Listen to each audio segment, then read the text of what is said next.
podcast. My pleasure. Thanks for coming. All right, let's roll.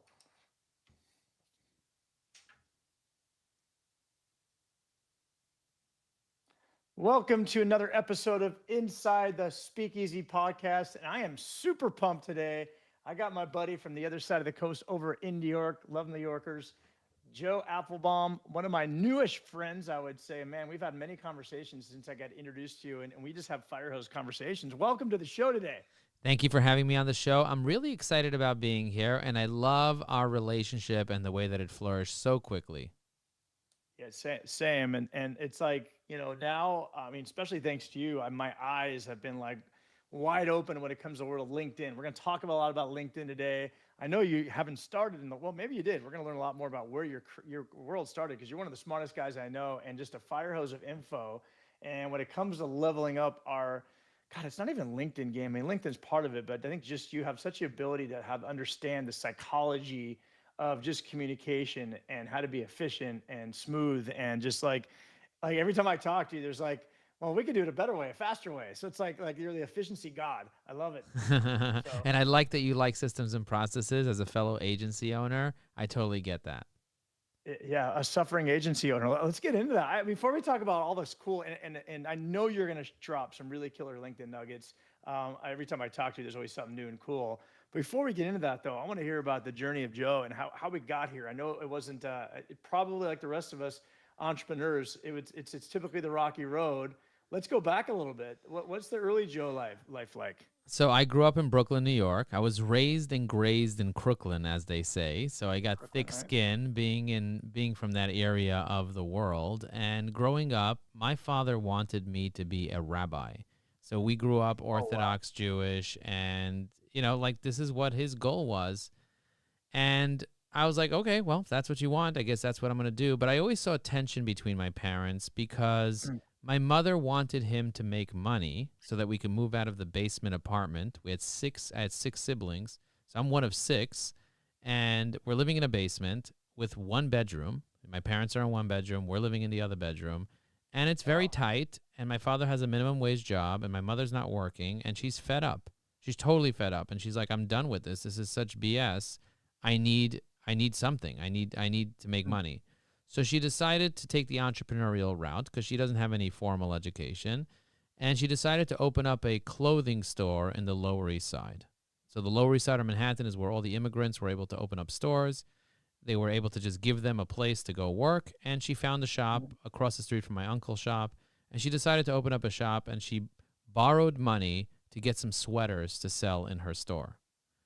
And Wow. so she started selling sweaters, and she started making some money. She started peddling sweaters and people were buying it, and she was started researching and learning about clothing and couture, and she eventually went from one store to three stores in the Lower East Side. Wow. She started Wow. selling clothing from France, and I remember every time that she would go somewhere, she would bring me with her along because she needed a bodyguard and she couldn't take my father. So she took me, and I would go with her everywhere. I went to France. I went to buy fur coats in Castoria in Greece. And she took me all over the world with her.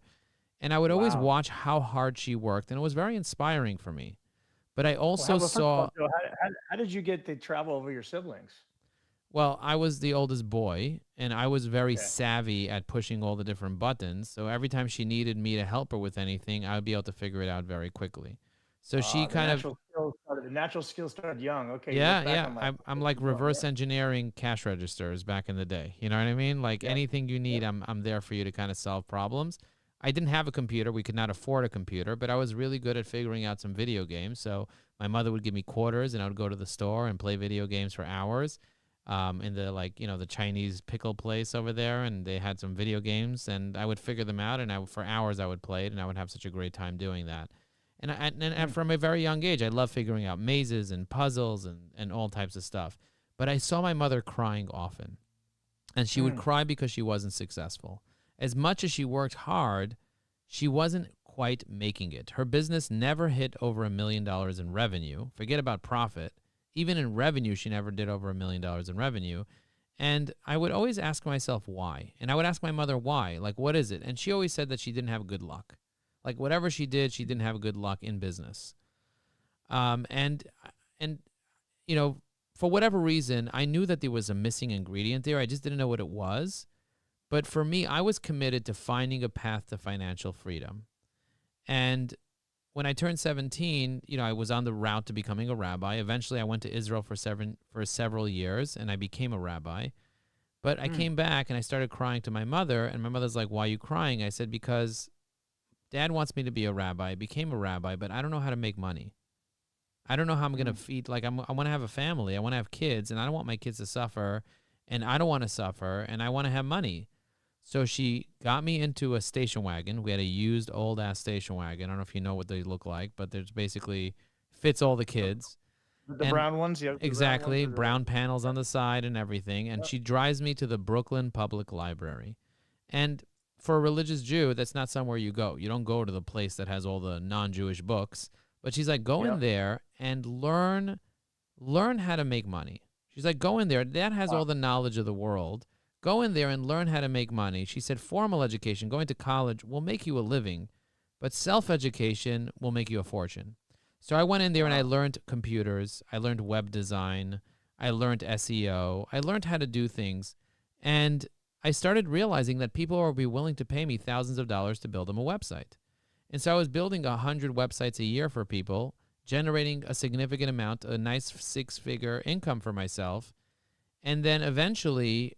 and how old are you? You're like I'm in my early 20s, and this is what I enjoy doing. So I told my dad, I hope you're not upset at me. And I always thought my dad was upset at me because he looked at me as like, you're not learning Torah. Like, what are you doing? Like, why are you wasting your time trying to make money? The Jewish and he didn't say that to me, but I exactly, he didn't say that to me, but that's kind of like the story I had running in my head, Got it. Yeah. I had a story running in my head that I need to be learning Torah, and I'm wasting time trying to make money.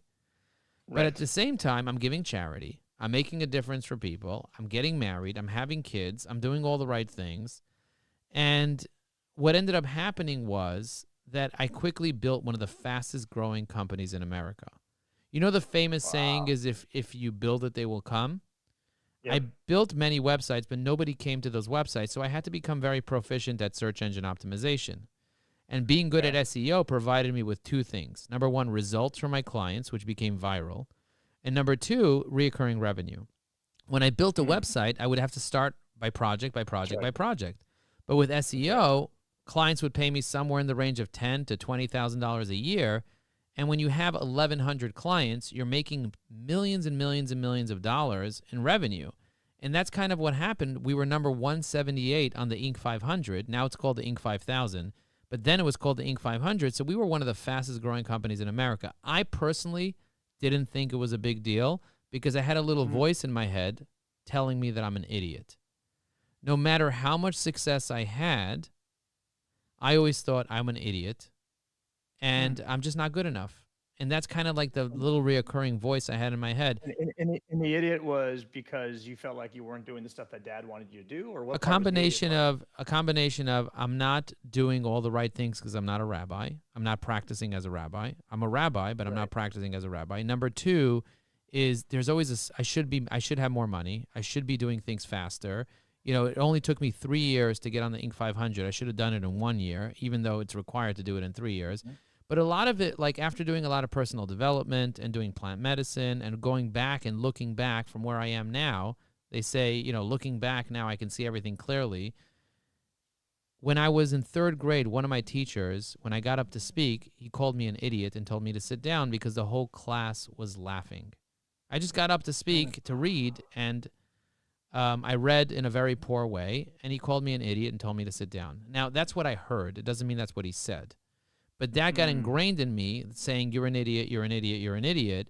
And that's kind of like the voice that I kind of kept for my whole life.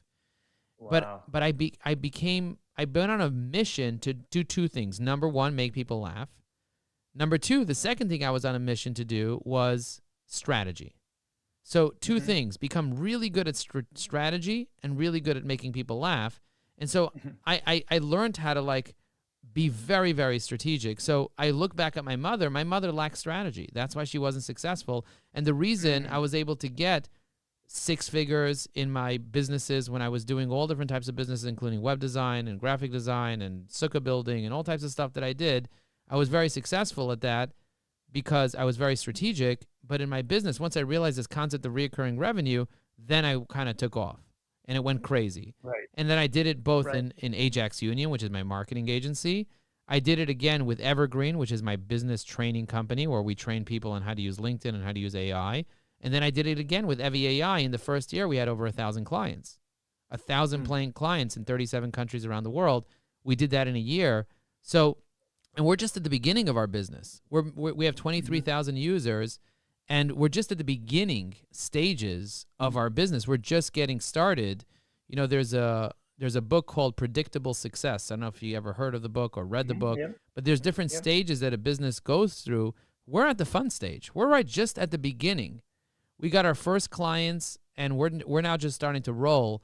So we're so excited about the way now that, you know, with my agency, getting 1,000 clients and servicing 1,000 clients is a very, very difficult thing. We had 75 full-time employees in 3 locations. Now all of our employees are virtual. They're all global. Yep. All of our clients are from 40 different countries around the world, so it's all global. And in terms of like being able to handle clients, we can handle 1 million clients.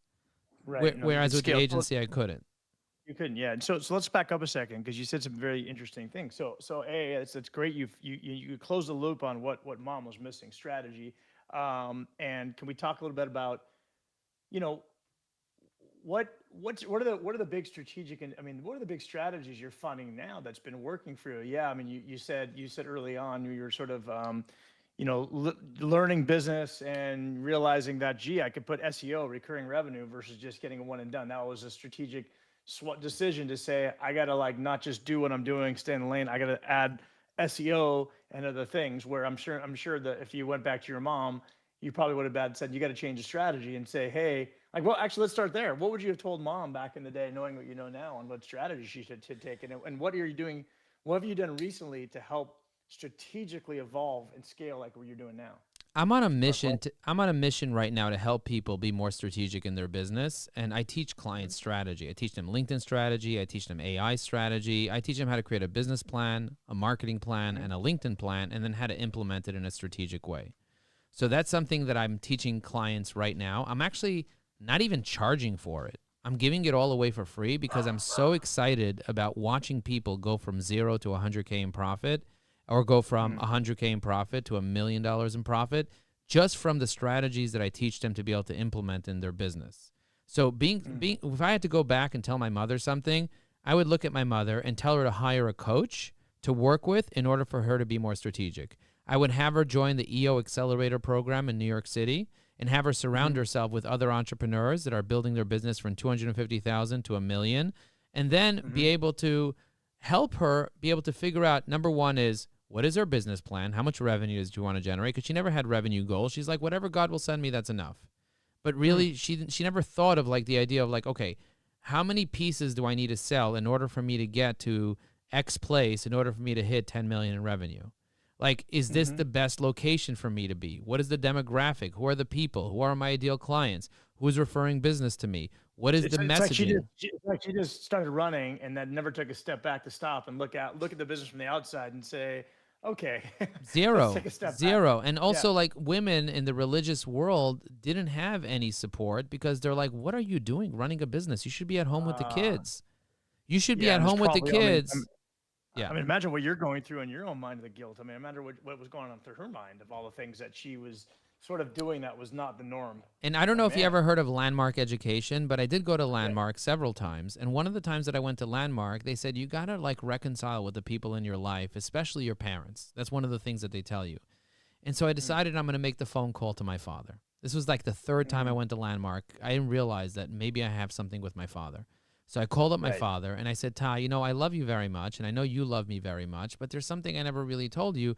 You always wanted me to be a rabbi, and I feel like there's a lack of integrity in our relationship because I'm not a rabbi, and I'm not as religious as you want me to be and as religious as you are, because he's doing rabbinical stuff and he's doing kosher certification and he's involved with learning every day and all, and I'm not doing any of that stuff. And so he looked at me and he said, I cannot be more proud of you. And I'm like feeling emotional. And I was like, why? Wow. He's like, because you're doing God's work. You're helping people every day. And he's like, you know how many times people walk over to me and tell me, you're Joe's father? Oh my God, Joe changed my life. He's like, you tell me that over and over and over. I'm getting people people coming over to him saying how I changed their life. He's like, whatever you're doing is much closer to God than whatever I'm doing. So keep doing what you're Wow, doing. you're getting me to tear up over here. That's I amazing. was like, wow. Wow, And in my what a head, I moment. had this story running that he's upset at Oh, me. Meanwhile, I'm doing God's work in his eyes. wow, wow. I mean, what a moment for you that must have been. Incredible, incredible connection, incredible love. I've never seen him like that. I've never imagined that he would say that to me. And that makes me want to be there for my kids in that way as well, because I have 5 beautiful children. I'm a single dad. And, going through a divorce process was literally the most difficult thing that I've ever had to go through.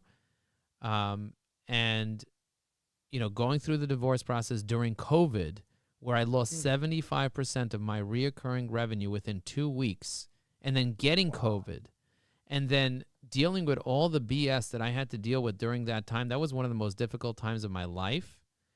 wow. But it was because of my skills of knowing how to use LinkedIn that I maintained a 7-figure revenue in my business. Even though losing almost all my clients, I was able to maintain over 7 figures in revenue, not have to fire even one employee, and just continue to be able to service clients and make a difference for people. And then, of course, really rethink what I want to do. When you get to a revenue level that you're really questioning yourself, you're almost like a seed again. And you start deciding, okay, what type of plant do I want to create if I was going to start over? And the Right. decision was, I'm not going to rebuild this agency to 1,000 clients. Instead, let me do a SaaS solution and get tens of thousands of clients in the door. And I didn't know the first thing about SaaS. So my dream a decade ago was to build a SaaS, and I've built many, but I've never launched them because I was afraid. I literally Yeah. was afraid to launch them. I was like, I what if I I get share that sued? too. Yeah, Well, I mean, I share that fear too. I mean, I talk to my partner all the time. I'm like, it just seems so overwhelming with the it is. support and It's a and very this and that. high, it's a Yeah. very high barrier of entry to do SaaS, Hmm. and a very difficult thing. And if you do the software right and you don't do the marketing right, you failed. If you do the Right. marketing right and you don't do the software right, you failed. If you do the software right and the marketing right and you don't do the support right, you failed. If you did the Right. marketing right, the support right, and the software right, but you don't have adoption, you failed. All of it, you failed. And reoccurring revenue comes with a very high churn if you don't figure out how to add community. Oh, so now I have to be a community builder on top of a software builder, on top of a Mm. marketing builder, on top of a support and adoption builder. I have to do all that. Yes, you have to do all that, and you have to do it excellently and flawlessly. Otherwise, you will fail. Mm. Wow. I mean, I wouldn't go down that rabbit hole. So I mean, so let's keep going. So you went from, well, let's go back to code for a second. Why did why did 75? I mean, first of all, sorry to hear about the family stuff. I can't imagine how tough that must have been. Being a father of two new little ones myself, I can only imagine. But you got through. Tell me on the business side, 75. I mean, you can talk either side, of course, but 75% of the business. How did you lose all that? What was the biggest reason for that? I mean, we had clients that were doing $40 million in revenue, and within Hmm. 1 week of COVID, they were doing $0 in revenue because the government said they're not allowed to do anything. Everything was closed. And so Got it. all So of a so sudden, a big part of your client stack was dependent on this stuff. hospitality, I mean, we had a helicopter company that was spending $20,000 a month with us, besides ads, just $20,000 a month. Imagine Mm, your reoccurring revenue somewhere in the range of 300K, and your clients are spending 25, 30K, whatever. And all of a sudden, they have to cut all spend because yep. what are they going to do? Bleed? They have no idea. The Yep. world's ending. So the first thing they do is cut marketing, marketing, marketing. And they're like, listen, we love you guys. You're one of the best Uh, agencies we've ever dealt with, but we can't spend a penny right now. That means we're done. Right now, we're done. We're right. toast. So we had to diversify what we're doing. Law firms, toast. Um, so many people just their revenue standstill, zero, nothing. Mm, So mm, we had to really figure out what we wanted to do. Thankfully, we had some clients on multi-year agreements that were publicly traded that were willing to weather the storm and stay with us. So that was yeah. very, very good for us. But we made a strategic pivot to change our client base from the small business owner where it was like, 10, 15,000 a year to 100, 200, 300,000 a year. And that put us at risk of almost going out of business Mm, because those deals take a long time to close. But Yep. when they close, it's 45,000 a month in just agency fees. That's like unbelievable. But Right. it's hard to come by. They're hard to close. But once you close it, it changes everything for your game. So those are the deals that we were doing, and those are the types of clients we were servicing. But it was a very difficult thing. We needed a lot of employees for each client to service them, and it was very That's risky. brutal too. And for those listening, I mean, doing some agency tips. I mean, sometimes you think it's glorious getting 45K a month clients, but I'll tell you what, when they leave, you got a mega problem because you're sitting on costs and overhead, and all of a sudden, if you don't have somebody backing that up with a new client, it's a pain in the ass having to go up and down to the firings and And people think, oh, it's so much profit. It's so much profit. It's so much profit. I've yeah, never seen an agency that did more than really real profit of 10% in profit. So think about it. You're paying somebody 10K a month, and they're making again, if they might be undercutting their own CEO and paying their own staff sweat equity, but if someone's getting a couple $100,000 salary, after that, what type of profit do you have? Agencies don't have a ton of profit. They're not highly little. profitable. If you're getting 10% or 20%, you're very, very lucky. You're Yeah, and not. ultimately no equity unless you're, as I say, unless you get to the 10 now probably 12 to 15 million revenue mark where you're a target to get acquired and rolled up and all that. It's just like you're stuck. You're stuck. You're stuck, and you get yourself a good job, but you're stuck. And you're making That's good right. money. You're making hundreds of thousands of dollars a year salary. But is that what you want to be doing? If you want to get to the next level, you got to go from being a business owner to being an investor. And that's Mm-hmm. kind of like the stage that I kind of had to learn to go from. And by the way, when I went from freelancer to business owner, when I went from freelancer to business owner where I was doing websites for people to actually owning a business, I had to do deep focus. I had to do some deep focus. I had 7 full-time businesses and a full-time job Mm. at the same Jeez, yeah. time.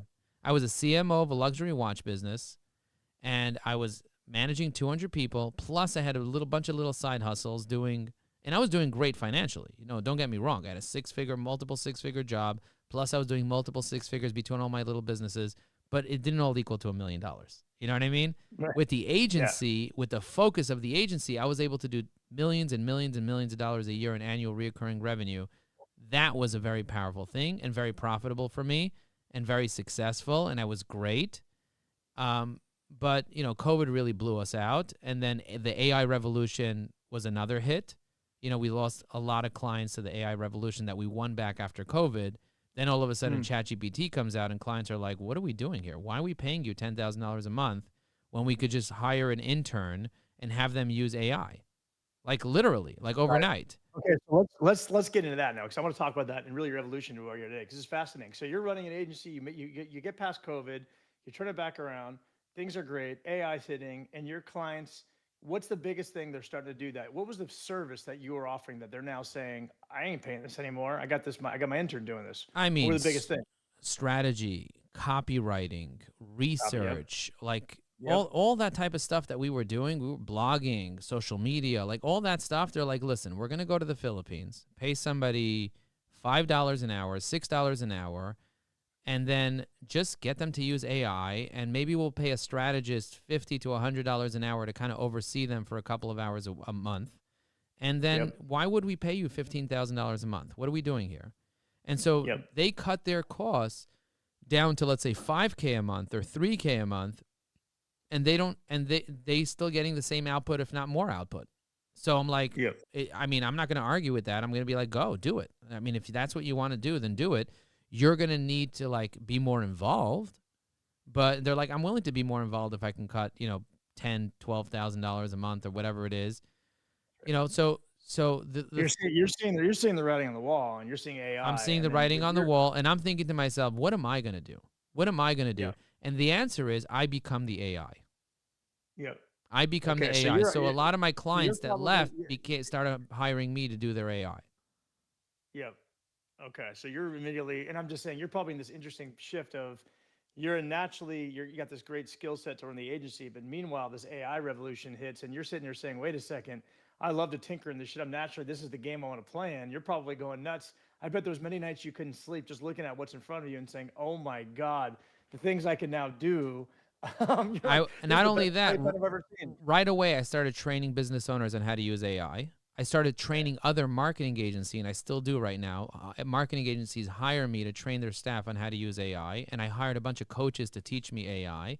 And I Okay. bought all the courses and all the programs, and anytime I see a program, I buy it, and I spend an entire weekend obsessing over AI and automation and Make.com and building my own N8N and building my own Chrome extensions and vibe coding. And I am obsessed. I am deep, deep, Love it. deep in the world of it, and I am constantly using it and all the different LLMs and talking to them. And one of the things that came out, I was chatting with ChatGPT on a beach in Mexico, January of 2023, and it said, it's time for you to build software. Get over your self-limiting beliefs that you can't do it, and I'll help you. And I was like, Hmm. okay, this is my chance. If I'm going to do it, I'm going to do it now. So I put up a LinkedIn poll. You know what a survey is on LinkedIn, a poll?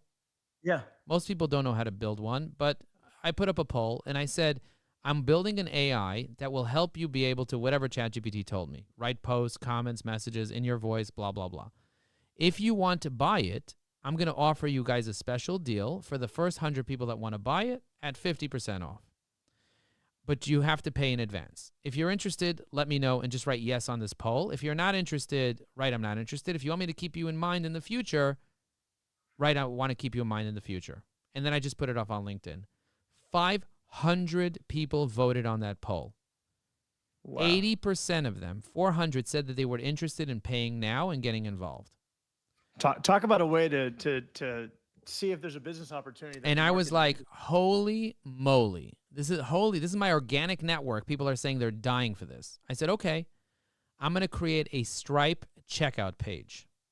Okay, I'm going to create a Stripe checkout page, and I'm going to send it to the 400 people that said were interested. Within 1 week, 100 people paid. Okay. So now, 20, yep. now I'm sitting on thousands and thousands and thousands and thousands and thousands of dollars in cash, and don't know the first thing about how to build a piece of software properly, and I'm scared. So I partner up with a team of developers, and I'm starting to get quotes from everywhere that I know, and I'm getting quotes from like $500,000 to build an MVP, and I'm getting quotes of $10,000 to build an MVP, and I'm like all in between. And there's a guy that wants to partner with me, and I'm like, okay, do it, and I'll give you 50% of the revenue. And he builds it, and he builds shit for me, and it stops working, and my clients are complaining. The people that paid that are using it are saying it doesn't work, and I'm telling him to fix it, and he's like, I don't know how to fix it, and I'm having a lot of trouble. And finally, I say, you know what? I'm going to just hire a bunch of people to build it for me. And I hired a bunch of people, and they all failed except one person that built me a perfect solution. And it worked perfectly. Mm. And the guy quoted me $100,000, but he said, pay me the first $5K and I'll get you a working version, and then pay me $100K over the year and I'll get you something that has every feature you want. And that's basically what I did. But it ended up What costing a countries- lot what more. country- Pakistan. It ended up costing me a lot more. It ended up costing me a lot more. A lot more, a lot more, a lot more. But you know what? At the end of the day, I had something working and clients were able to start paying. So I put everything I have behind this, and I said, I'm burning the boats. I'm putting in my savings into this, and I'm putting my reputation into this. And I just started doing it. And I just said, I'm going to go for it, and this is what I'm going to do, not knowing that I was going to be successful. In the first year, we only generated, even before we registered the company, we only had like $20K in reoccurring revenue coming in. I didn't know what to do with myself. But eventually, I figured it out together with my team, together with my clients, and we in the first 6 months, we were at $20K in reoccurring revenue or whatever. I couldn't figure out what to do. Within the first year, we had 1,000 paying clients, and we 10x the business. And then the goal is to 10x it again in the next year. So we're basically in the beginning of year 2. Well, you skipped over something important there, which is what the hell happened? I mean, how did you overcome the 20K a month? You said you figured it out. What was it, just by asking the customers? Like what was the biggest win, you think, in figuring this out? The biggest win was rolling in a bundle and 10xing our prices. So instead of charging a couple of dollars a month, which I thought people would only want to pay the price of ChatGPT because they're competing with me, I was like, no. I'm going to give you $10,000 worth of value, and I'm going to charge you $197 a month. Now, every client that signs up funds my growth. So instead of charging $20, I still have a $29 version, but I'm charging $2,400 a year. So think about if I get now the same amount of clients, I'm making 10x the revenue. But I'm Yeah. also delivering 10x the value because I didn't want to give away my $10,000 course. So I had to give Yep. away a $10,000 course, plus I had to build a community, plus. And so just giving all that away, all that value to people, like even your team right now, I said, you know what? If you sign up to our Bundle Plus for you and Robert's account, I'm going to give you Yep. the Inc. 5000 list, which is a $15,000 value on top of my $10,000 course. And you guys just sign up right here, and I'll give you a bunch of licenses to use. And they're like, Right.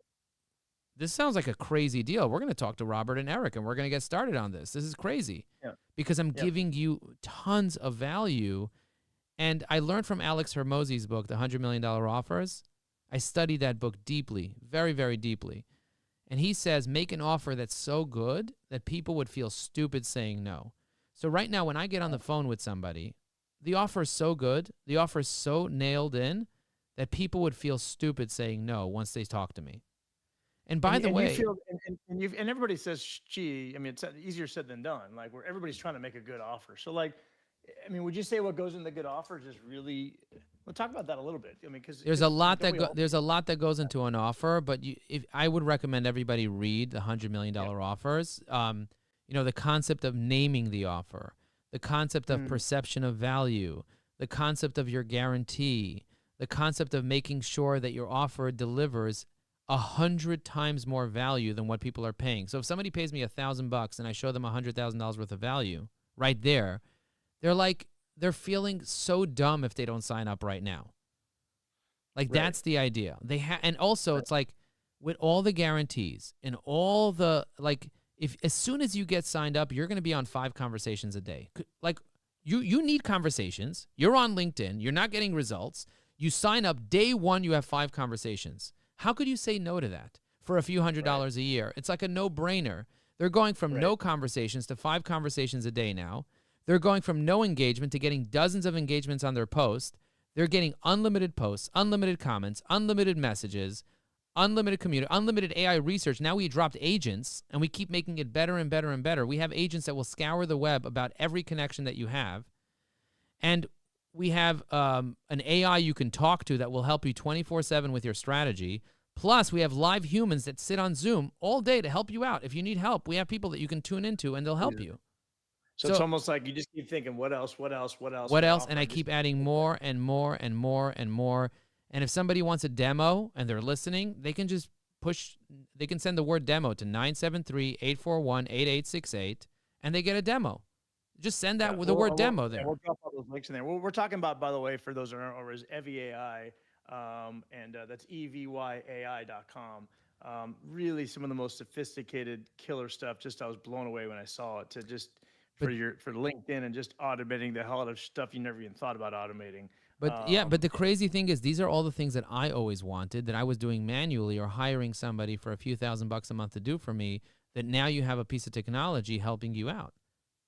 Yep. I know every podcast you've been on, every article you've written. I have all your contact information. I have your Myers-Briggs, and I have your DISC assessment all done while the phone is ringing. Amazing. It's so great. So I'm going to go back to a couple things. One is I want to reiterate a point you made earlier that we went over fast, but for those listening, there's an interesting, really big tip there.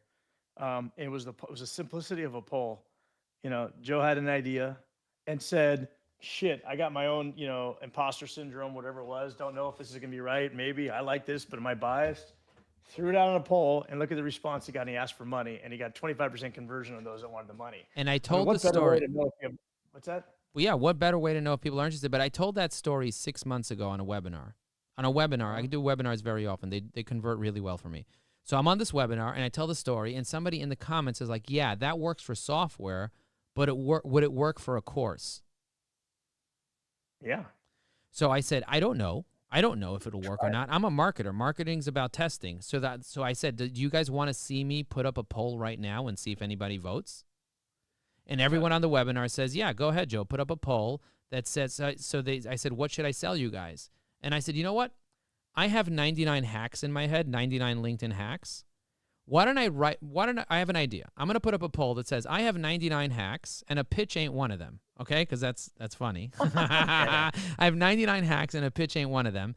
And if you want my 99 hacks course, I'm willing to give it for you. It's $1,000. I'm willing to give it to you for $1 a hack if you're interested, but I'm only giving it to 100 people. That's it. 100 people, and that's it. If you're interested, write yes, I want it.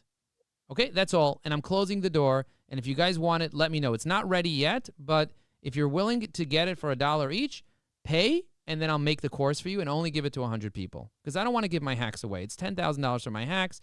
The course would be $1,000, but if you want it, I'll give it to you for $99. 171 people voted on that course. They said, yes, I'm willing to pay. 171 people voted. 151 said they're willing to pay. I send the Stripe link to the 151 people, and I kid you not, 100 people paid $99. Jesus. This is 6 months ago. Conversion. This is 6 months ago. This is 6 months ago. I don't have the effing time to build a course. I don't. Oh, God. So what do you think I did? Shit, you giving their money back, or you just, I don't know, you offered them something else? I was You going to offered give something everybody their money back. And then I asked Yeah. Claude, I said, what do I do here?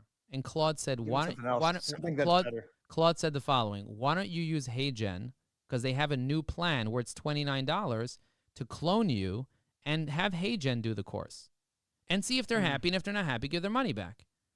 So I said, okay. I took one of my assistants who knows how to edit videos, and I said, I don't have time to deal with this. Go ahead and make me these videos. I said, you have 6 months to build it. And if you can't do it in 6 months, I'm going to return everyone the money. This is 6 months ago. On Labor Day, the guy finished the 99 hacks, and we published it. We published it, and people are thrilled. People are thrilled. They are thrilled. I bought a .club domain from GoDaddy, so it's 99hacks.club.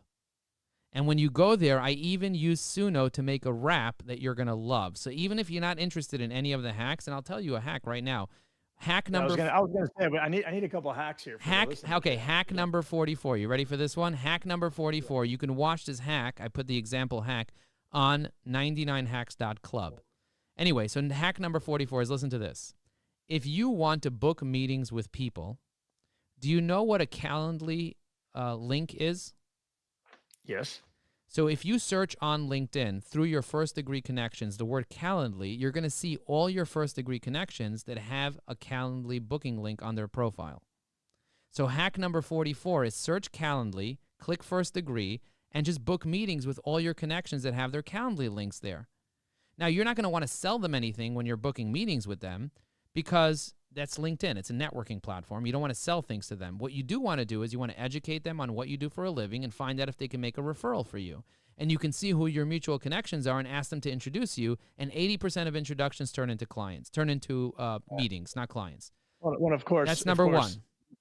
Of course, you also want to figure out what you could do to help them out too. Exactly. What you could do to help them, of course. But that's a mutual thing. That's level one. Level two is you go to second-degree connections on LinkedIn that you're not even connected to, and you book a meeting with them, saying on the meeting request, I sent you a connection request, and I saw you have a calendar on your profile. I figured I may as well book a meeting because I want to learn more about your services and see if I can refer you to anybody in my network.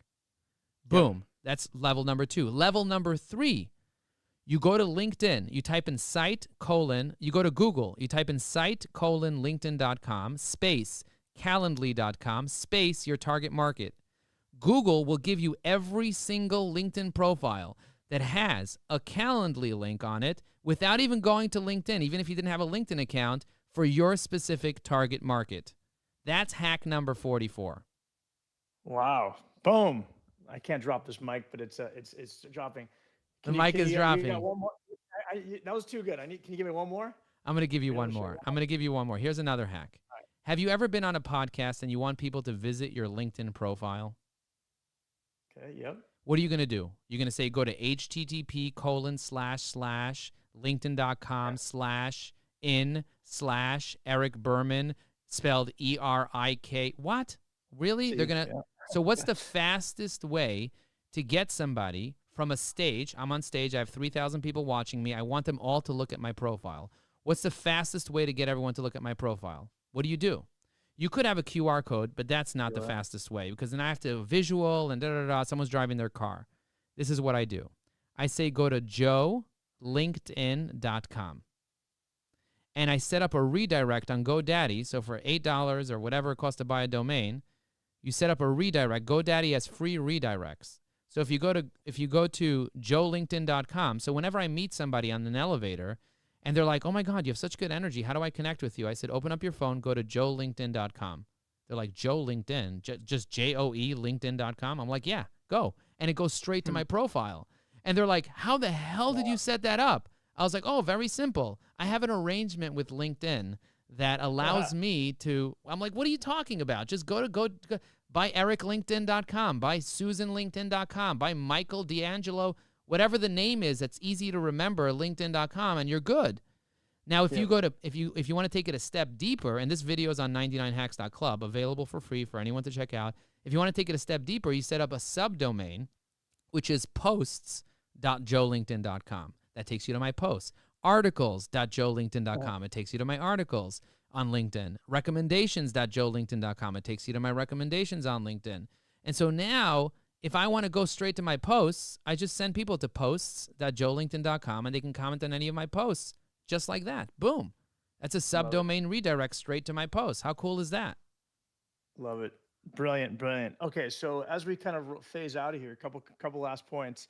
One is, I know you're so excited about the future. You got the SaaS going. Business is starting to really take off. You're serving a lot of people.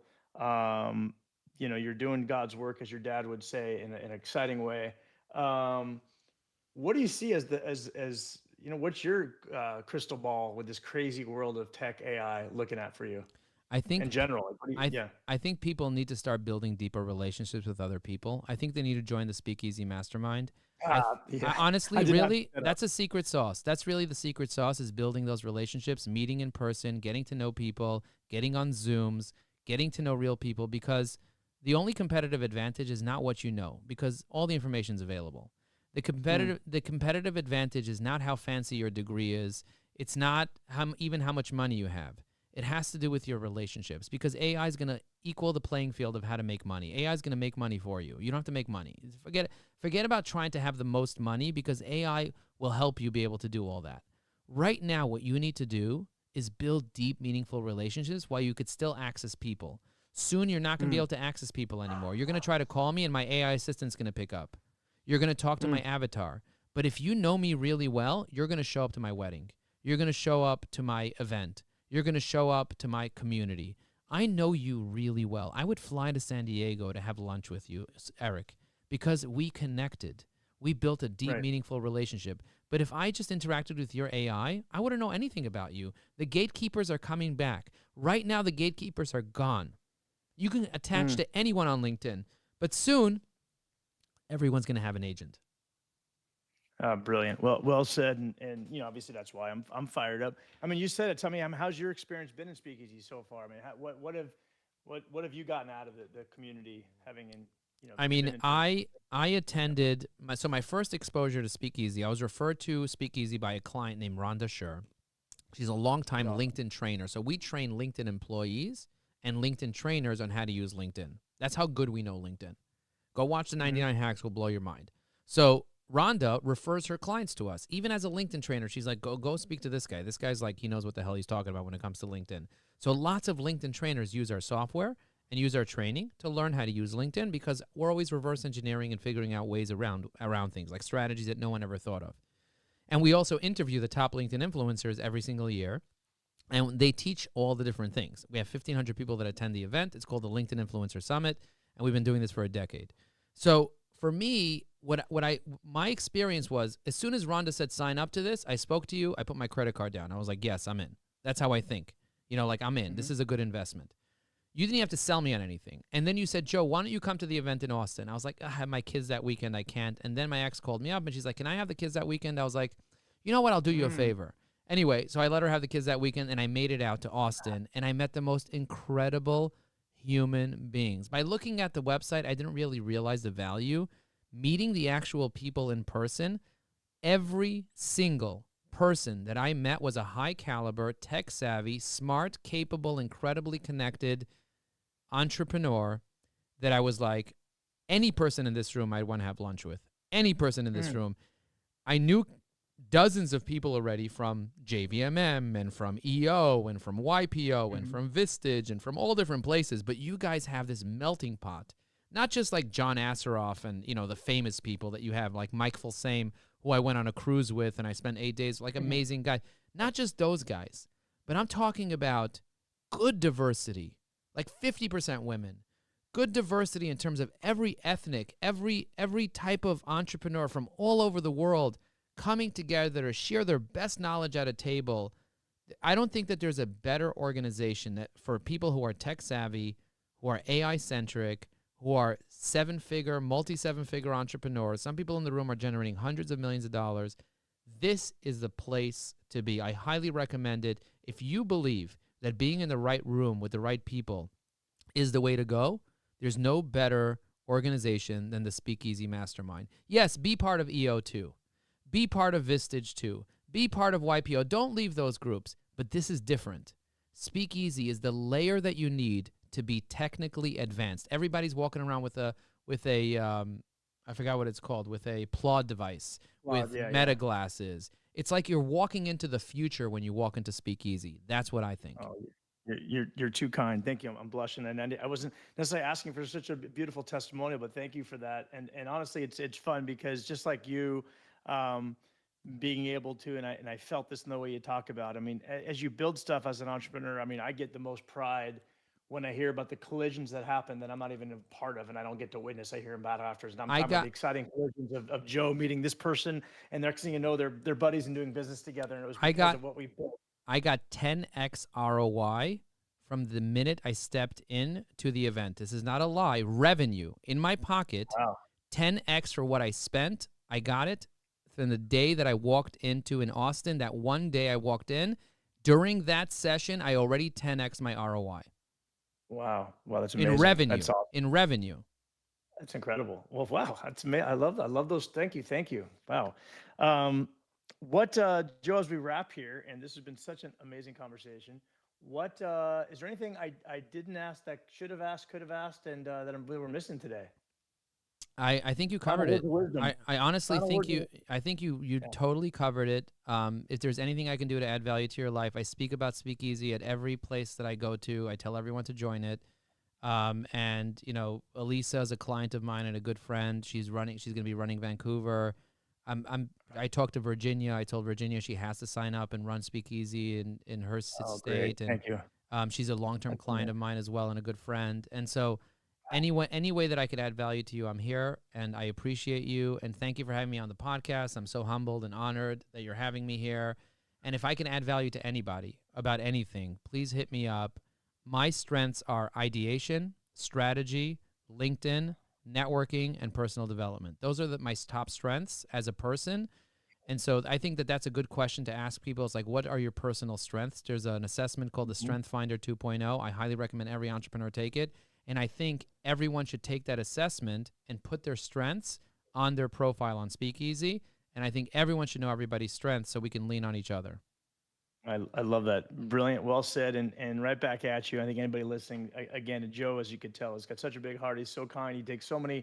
I'd say please take advantage and reach out to him while you can still talk to the real Joe and not the future AI version of the agent. My cell phone's 917-865-7631 in case you want my cell. It's on my LinkedIn profile too. People are like, Joe, how do you put your cell phone number on your LinkedIn when you have 50,000 followers? I'm like, listen, most people that call me try to buy something from me. So why not put my cell phone number there? There you go. I love it. Well, thanks again. And we'll talk more soon. Can't wait to our continued journey together. All right. Well done, my friend. Cool. Thank you. Was this the best interview you ever had? I'd say it's up there in the top. I don't know if I have a best. I could have said yes. The best in September. I'll be honest. It's a great one. Like, there's a lot of them I get on. I'm like, but no, this was solid. Like, I feel as I interview and ask, I'm in my mind, I'm saying, is this content good? Are people going to want us to listen to what we're talking about? Is this story hanging on? And that's why, like, sometimes I'll interrupt and I'll change flow if I feel like I need to. But it was great. I mean, you want to do the intro before 5 p.m. so you can get out? Oh yeah, I'll do the intro. If I'm late a minute. Okay, so can I talk about Anything you want. okay, I was gonna throw a little rabbi in there to Throw anything you want. Literally say okay, whatever your heart desires. I'm an okay. open book. Uh, and okay. Okay, I'm gonna my sometimes I can do it one take, sometimes it could be three takes. We'll see what happens. All right, here we go. In this episode of Inside the Speakeasy podcast, I am so pumped to bring on my good friend Joe Apfelbaum, who is going to absolutely it just overwhelmed me with his incredible journey from rabbi and living in the basement with six siblings, starving in the cities of New York, to now having so much abundance. He's out there dropping so many amazing nuggets that you're going to learn, especially when it comes to AI, LinkedIn strategy, and how he's been able to crush a SaaS business, going from agency owner to crushing SaaS. Welcome, Joe. Thank you for having me in the program. So excited to be here. All right, how's that? That was excellent. Now, let me try. All right. If you're looking to learn some hacks to be able to leverage LinkedIn better, this is the episode you need to listen to. My name is Joe Apfelbaum, and I was just interviewed for the Speakeasy podcast, and Eric Berman did such a great job pulling the best nuggets out of me. Personal development, growth, opportunities, how to be able to do guerrilla marketing and get real results in your business without spending a penny. Getting people to prepay for a product and then being able to generate millions of dollars. If you want to learn how to do this, if you want to learn how to use self-education to be one of the fastest growing companies in America, tune into this episode. You won't regret it. Boom. Love it. Hey, editing team, let's use Joe's. I like that. We'll mix it up even No, more. you could do one version now that mixes mine and yours. Now that I gave you Yeah, an let's do idea of what both. to say. I You love want it. to you want to do I another love it. version that mixes both of us? You want to take another swing at it, or you're good? Uh, where I would just I'll try. Okay, ready? I'm trying to think how to bounce it back and forth in my head. Like I'm trying to figure out how to I could kick it over to you. Um, I like throwing the backstory in there too because it makes it kind of like there's a cool story in there. Um, okay, so let's try this. Ready? Welcome to another. Wait, time out again. Hold on. In this episode of Inside the Speakeasy podcast, you are gonna be glued to your devices, tuning in as you learn an incredible story from Rabbi in a starving basement. God, that was terrible. It's not a starving basement. You're also not Starving talking into the mic that much. Pull the mic I'm to not. you. All right. Yeah. Yeah. Let's. I can't. I think I'm done. Okay. I love it. I love it. I All love right, it. brother. We could also use your AI version. We'll use my A version. Yes, that's it. All I appreciate you. Have a right, good thank one. you. Appreciate you Always here too. for you, and we'll Likewise. talk more soon. Looking Joe, forward. wait, hold on.